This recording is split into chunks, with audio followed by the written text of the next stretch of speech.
Hi, and welcome back to Fabricmate Systems Tips and Techniques video segments where we teach you how to put fabric on the wall and ceilings. Today's topic is going to be a little simple video on the chamfer cutter, the hand chamfer cutter that's used for cutting the fabric mounting frame.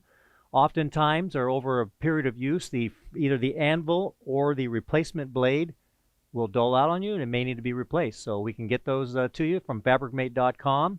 I'm going to go over a little demo here on the tabletop. So what we have here is the anvil, the replacement blade, and here's one of the newer cutters that hasn't been out of the package. So what I'm going to do is just show you a quick little demonstration of replacing those parts. Again, this is the hand cutter that you will use. I'll just do another little cut here.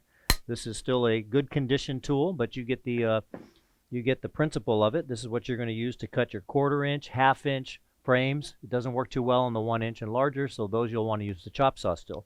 So I'm going to go ahead and get started here. We're going to go ahead and take out the use this little Allen screw on this side here. I've already loosened it slightly. If it's too tight, you'll use a little wrench.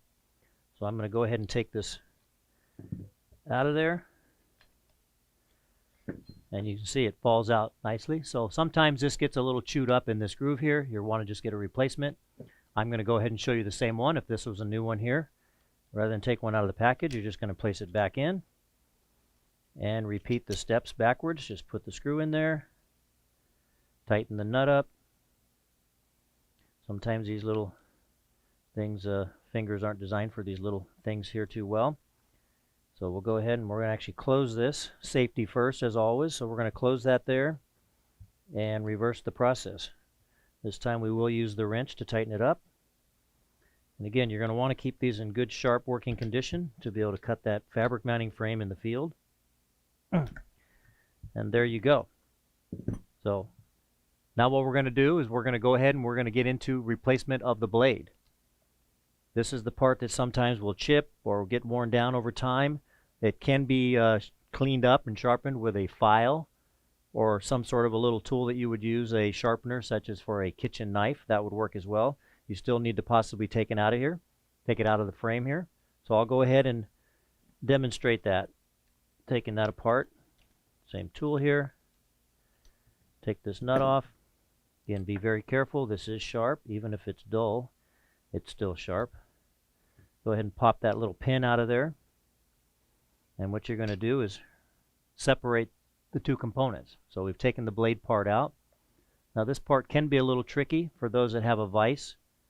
What we've done, these involve typically a little punch or a screwdriver. Here what we've done is we took it out there and pounded it out with a hammer. A little bit too wobbly on this table here, so we just take a small screwdriver and you pound out that little pin that's there and that round pin there, and then this blade will come out.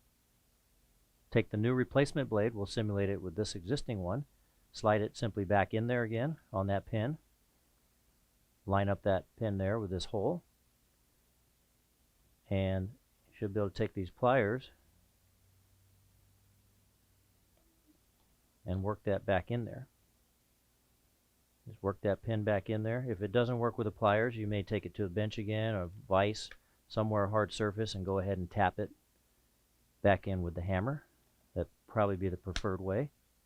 So it was not that easy to do this on the tabletop. I just simply took it down on the floor, placed it on something with a hard surface such as these pliers, took the hammer, and then pounded both of those pins back in.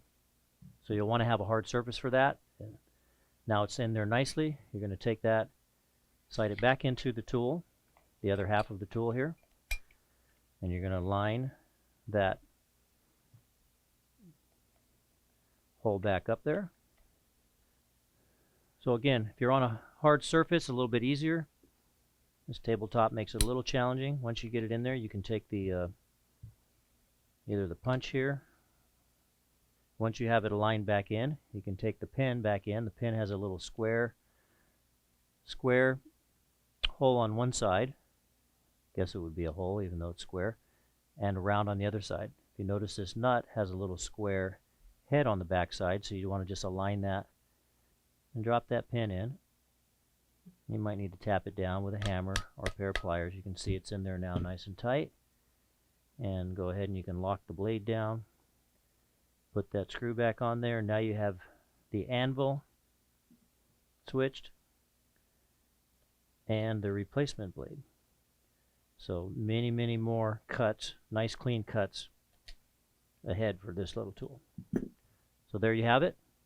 New anvil, new blade, ready for cutting action. Again, available at Fabricmate.com. Thanks again for joining us. Have any questions or comments, leave them down at the bottom. If you like what you saw, give us a thumbs up, and we look forward to seeing you next time. Thank you.